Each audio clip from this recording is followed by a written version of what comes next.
وہ لاپرواہی سے بولا، اتنے خوش کیوں ہو رہے ہو؟ نعیم نے تلخی سے کہا اور پیٹیاں اٹھانے کو جھکا۔ یہ ہمیں اپنے بیل کا قصہ سنا رہا تھا جو لوگوں کی گائیں اغوا کر کے لایا کرتا تھا۔ فضول قصے بند کرو، وہ سر پر چڑھ آئے ہیں۔ تینوں سپاہیوں کے چہرے منجمد ہو گئے۔ ہمیں پتہ ہے۔ ہنسنے والے نے گولیوں کا کریٹ اوندا کرتے ہوئے سختی سے کہا۔ پھر یکلخت وہ مڑا اور پوری آواز سے چلایا، اور اب بھی ہم باتیں نہیں کر سکتے؟ اب بھی ہمارے ہاتھ پک گئے ہیں؟ دیکھو، یہ دیکھو، ہم ایسے ہی مر جائیں گے۔ دونوں ہاتھ ہوا میں پھیلائے وہ پاگلوں کی طرح سب کو دیکھ رہا تھا۔ نعیم نے نظریں چرا کر پیٹیوں کا وزن ایک جھٹکے سے کندھے پر برابر کیا اور باہر اندھیرے میں نکل آیا۔ گولیوں کی زد میں پہنچ کر وہ پیٹ کے بل ہو گیا۔ 6 کی 6 مشینیں خاموش تھیں۔ اپنے پیچھے اسے ایک دھماکے کی آواز سنائی دی۔ اس نے رک کر دیکھا، ایک گولا جھونپڑے پر آ گرا تھا جس سے وہ بیچ میں سے 2 ٹکڑے ہو گیا تھا اور دھڑا دھڑ جا رہا تھا۔ سانس روک کے وہ انتظار کرتا رہا، کوئی متنفس باہر نکلتا دکھائی نہ دیا۔ پھر ایک زبردست دھماکے سے بارود کے کریٹ پھٹے اور پائن کے جلتے ہوئے تنے دور دور تک اڑ گئے۔ شمال کی طرف سے چلنے والی ہوا نے جلتے ہوئے انسانی گوشت کی بو سارے میں پھیلا دی۔ نعیم کے سینے میں ایک بھاری بد مزہ سی شے قلب لائی اور اس نے دھیرے دھیرے بے دلی سے رینگنا شروع کر دیا۔ چاند کی روشنی میں چمکتا ہوا ٹھاکر داس کا خود اس نے دور سے دیکھ لیا، ساتھ ہی اس کی پتلی تیز سیٹی کی آواز اس کے کان میں آئی۔ دشمن کی طرف سے گولیاں آنا بند ہو گئی تھی، صرف آرٹلری دونوں جانب سے مصروف تھی۔ وہ خندق سے چند قدم کے فاصلے پر تھا جب اس نے جرمنوں کی پوری لائن کو 200 گز پر تیزی سے اٹھتے اور چڑھائی کرتے ہوئے دیکھا۔ پیٹیاں لے آئے دشمن سے بے خبر ٹھاکر داس نے پوچھا۔ خندق سے صرف 2 لمحے کا فاصلہ تھا۔ نعیم نے بڑھنا چاہا لیکن جلتی ہوئی نفرت اور حسد کا جذبہ غالب آ گیا۔ نعیم، تم زخمی ہو؟ وہ خاموش پڑا رہا۔ ٹھاکر داس اچک کر باہر نکلا اور اس کی طرف دوڑا۔ گولیوں کی ایک بوچھاڑ ہوئی۔ ٹھاکر داس اس کے دونوں پاؤں زمین سے اٹھ گئے اور وہ ہوا میں ایک لمبی جست لگا کر زمین پر گرا اور لوٹتا ہوا زور سے اس کے ساتھ آ ٹکرایا۔ آہ آہ! مردہ غیر انسانی آواز اس کے دانتوں کے بیچ سے نکلی اور وہ بے جان ہو کر سیدھا لیٹ گیا۔ خون کی ایک پتلی سی دھار نکل کر اس کی داڑھی میں جذب ہونے لگی۔ چاند اس کے ستے ہوئے غلیظ چہرے پر چمک رہا تھا۔ ایک لمحہ انتظار کیے بغیر نعیم مڑا اور پیٹ کے بل سانپ کسی تیزی سے پیچھے جھپٹا۔ جرمنوں نے خندق پر گولیاں برسائی اور قبضہ کر لیا۔ زد سے باہر آ کر وہ اٹھا اور پوری قوت سے بھاگنے لگا۔ آگے ان کی بیٹریاں کورنگ فائر دے رہی تھی۔ اس نے فرسٹ ایڈ کے تھیلے سے سفید پٹی نکالی اور زور زور سے اسے سر کے گرد گھمانے لگا۔ افسر نے فائر روکنے کا حکم دیا۔ بیٹری کے ایک گھوڑے کے سینے سے خون بہہ رہا تھا اور 4 سپاہی اسے تھامے ہوئے کھڑے تھے۔ فرینڈز! قریب پہنچ کر نعیم چلایا، lance Naik Naeem Ahmed Khan, number 139 Baloch, machine gun detachment, section number.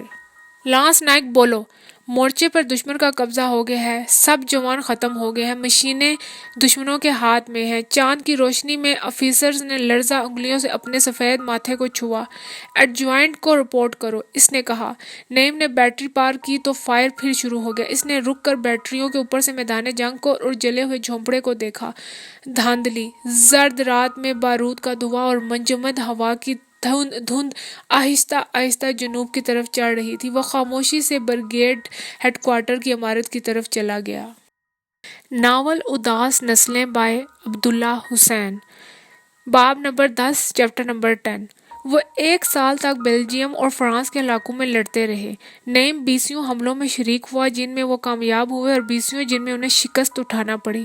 جنگ میں وہ خوش قسمت رہا، صرف ایک گولی اس کی چھوٹی انگلی سے رپٹتی گزر گئی، اس کے علاوہ کوئی بھی سکہ اس کے جسم سے نہ ٹکرایا۔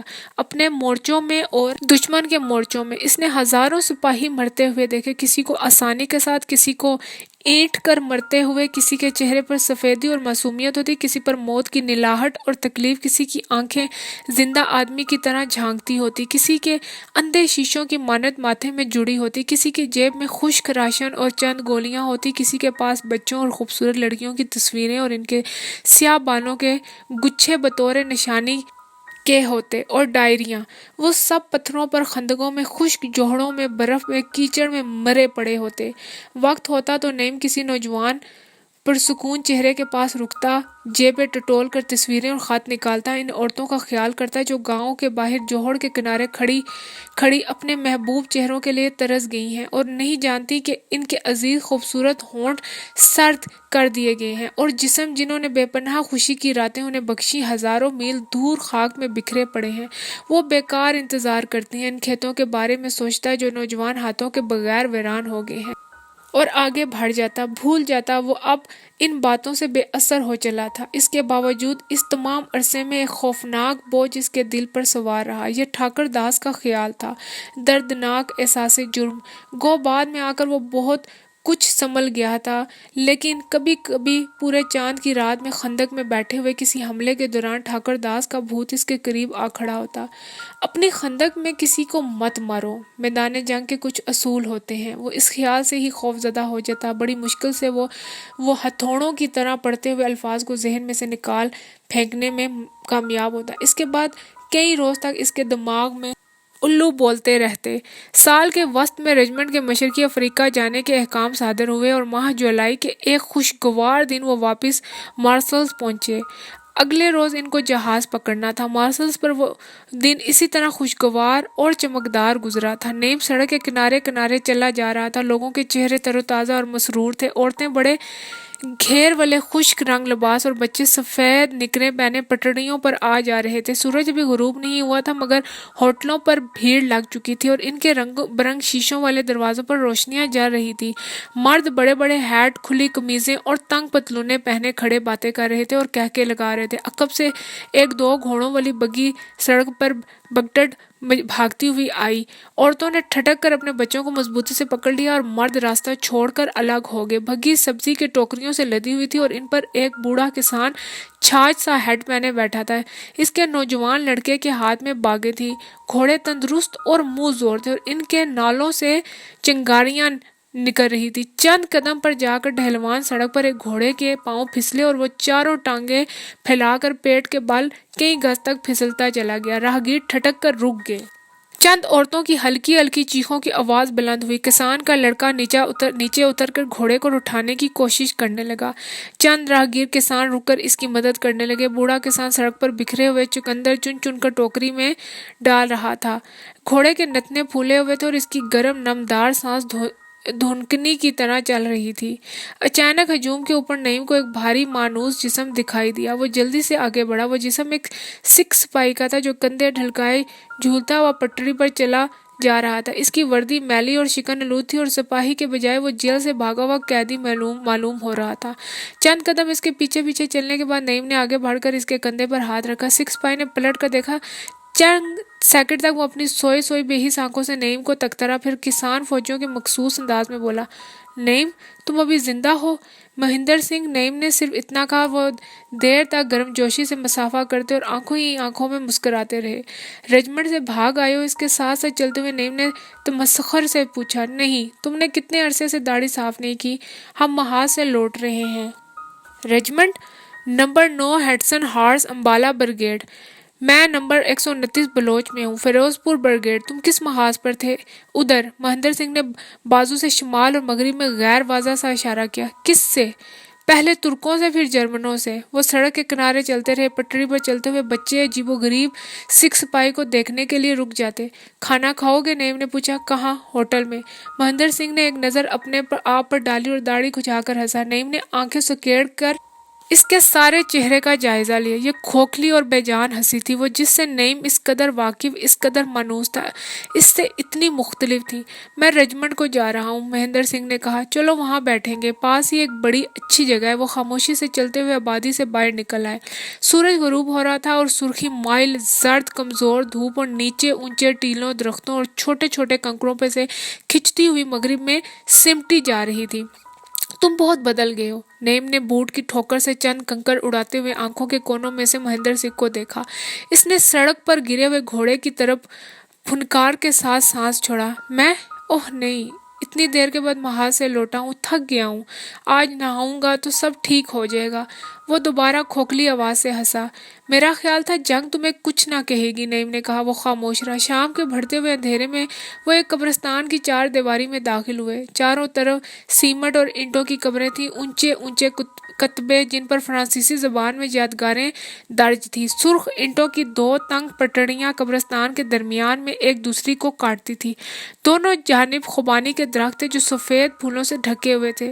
سرخ راستوں پر ابھی بھی کوئی جھاڑو دے کر گیا تھا۔ پچھلے مہینے رمضان روشن پور سے بھرتی ہو کر آیا تھا۔ مہندر سنگھ سر جھکا کر چلتے ہوئے بولا۔ کیا سناتا تھا؟ کچھ نہیں۔ روشن پور کی کوئی بھی بات نہیں؟ اس سال سیلاب آیا تھا، دریا نے بڑی تباہی کی، ساؤنی زیادہ تر تباہ ہوگی۔ اس نے چلتے چلتے ایک سفید پھول توڑ کر سونگھا۔ پھر جانوروں میں وبا پھیل گئی، خصوصاً موکھر سے۔ بہت جانور مرے، لیکن میری جوڑی جو گندر سنگھ نے پہلے ہی بیچ دی تھی، گھوڑی اور بھینس وبا میں مر گئی۔ نیاز بے خوش قسمت رہا، اس نے سارے جانور بیماری سے پہلے بیچ دیے تھے، اس کی فصل بھی بچ گئی۔ رمضان کا کوٹھا بارشوں میں گر گیا ہے اور اناج سارا بہہ گیا تھا۔ وہ فوج میں بھرتی ہو گیا۔ کرم سنگھ بمبئی چلا گیا تھا، سنا ہے مل میں کام کرتا ہے۔ فقیر دین کی بہو بھاگ گئی ہے۔ اس کا لڑکا ہمارے ساتھ محاذ پر تھا، تیسرے مہینے میں مارا گیا۔ وہ اور کیا کرتی؟ وہ دیر تک تاریک راستوں پر چلتے اور باتیں کرتے رہے۔ گاؤں کی باتیں کرنے سے مہندر سنگھ کی آنکھوں میں نامعلوم سی چمک آ گئی تھی اور وہ اپنے پرانے پھر پھرتیلے انداز میں سنبھل کر چل رہا تھا۔ ہمارے بعد پولیس بس ایک بار گاؤں میں آئی۔ پہلے 6 ماہ میں بہت سی لڑکیاں جاٹ نگر کے لونڈوں کے ساتھ بھاگی۔ اشتعال بھی ہوا۔ ہمارا جو کا کھیت تمہارے جوہر کے کھیت کے بدلے میں ہو گیا۔ اچھا ہو گیا نا؟ ایک جگہ پر بیائی کرنے سے بڑا بچاؤ رہتا ہے، ورنہ ایک سے دوسرے کھیت کا فاصلہ آدھے میل کا ہوتا تو جانور راستے میں ہی رہ جاتا۔ اشتعال میں سب کا فائدہ ہوتا ہے۔ ہمارا جو کا کھیت برا نہیں ہے، تمہارے کھیت سے اچھا ہی ہوگا، فکر نہ کرو، سب کا فائدہ ہوتا ہے۔ گاؤں کی باتیں ختم ہوگی تو وہ خاموش ہو گئے۔ قبرستان میں تاریکی تھی اور سکون۔ وہ دونوں چپ چاپ ہاتھ پیچھے باندھے، سر جھکائے، سیدھے تاریک راستوں پر آتے اور جاتے رہے۔ کبھی کبھی چند خشک پتے اور پھل ہوا کے زور سے ٹوٹ کر اینٹوں پر آ گرتے اور ان کے پاؤں تلے چرچرا کر ٹوٹ جاتے۔ کبھی وہ واپس آتے ہوئے پکا راستہ چھوڑ کر درختوں کے نیچے نیچے چلنے لگتے اور وہ پر اسرار آواز بڑھ جاتی۔ سیاہ تنوں کے سامنے سے گزرتے ہوئے خوبانی کی جھکی ہوئی شاخوں ان کے چہروں سے ٹکراتی اور سفید ہلکے پھول آدھی رات کی برف کی طرح اندھیرے میں آہستگی سے ان کے بالوں اور آنکھوں پر گرتے۔ اندھیرے سایہ دار راستوں پر قبروں کے درمیان چپ چاپ چلتے وہ پرانے زمانے کے 2 بھوت معلوم ہو رہے تھے، جنہوں نے رات کے مقررہ وقت اپنی اپنی قبروں سے نکل کر خاموشی سے ایک دوسرے کو خوش آمدید کہا تھا اور اب اپنے دوست درختوں، خشک پتوں، کتبوں اور سفید پھولوں کے درمیان چہل قدمی کر رہے تھے اور اپنے دلوں میں دوستی اور رفاقت کا وہ جذبہ محسوس کر رہے تھے جو سالہ سال کی ہمسائیگی کے بعد خود بخود پیدا ہو جاتا ہے۔ نعیم نے رات کے اس سمے کے قبرستان کے سفید پھولوں کے اور اپنے وجود کے اس اسرار کو بے حد واضح اور شدید محسوس کیا۔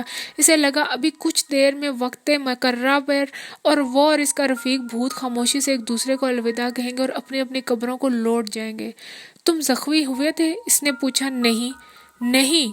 دفتر رک کر نعیم نے رات کی مدھم روشنی میں اس کے بھاری ڈھلکے ہوئے جسم اور اندھے شیشے کی سی مری ہوئی آنکھوں کو دیکھا۔ پھر کیا ہے؟ تم بیمار ہو ہیں؟ مہندر سنگھ نے بیزاری سے اسے دیکھا اور کندھے اچکا کر بولا، میں ٹھیک ہوں، تم ٹھیک نہیں ہو، مجھے تکلیف پہنچی ہے دیکھ کر۔ وہ ایک بوڑھے شہزور بیل کی طرح نعیم کے ساتھ ساتھ چلتا رہا۔ دیکھو مہندر سنگھ، نعیم ایک تنے پر ہاتھ رکھ کر اس کے سامنے کھڑا ہو گیا، تم میرے دوست ہو۔ میں تمہاری بات سنوں گا، مجھے بتاؤ تمہارے دل پر کیا ہے، بتاؤ مجھے، ایک مردہ آدمی کی طرح دکھائی دے رہے ہو تم۔ مہندر سنگھ نے بے تابی سے ادھر ادھر دیکھا، کچھ کہنا چاہا لیکن رک گیا، پھر بولنا چاہا اور پھر سے رک گیا۔ وہ اس گھوڑے کی طرح تھا جو چھٹی حس کی مدد سے چند قدم پر چھپے ہوئے خطرے کو پہچان کر سوار کے بار بار چلانے کے باوجود اپنی جگہ پر رکا رہتا ہے۔ اس نے ایک بار پھر بے چینی سے سارے جسم کو جنبش دی اور خفگی سے بولا، کیا پوچھتے ہو؟ مجھے کچھ پتہ نہیں، محاذ پر بہت سے خون دیکھے ہیں، صرف تھک گیا ہوں بہت زیادہ۔